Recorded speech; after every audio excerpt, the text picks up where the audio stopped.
Hi guys, Assalamualaikum. My name is Muhammad Haikal bin Abdul Rahim. I am from SR1134C. Today, we are going to do a beat test. So, the purpose of the beat test is to measure your endurance and cardiovascular system. So, the equipment to do a beat test is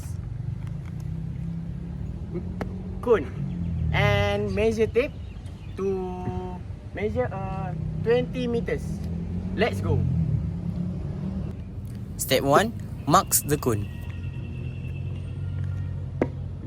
Step 2. Stand behind the cone. Level 1. Step 3. Run until to finish the line. Step 4. Keep hold the running until maximum level. Step 5. Increase the pace for the next level.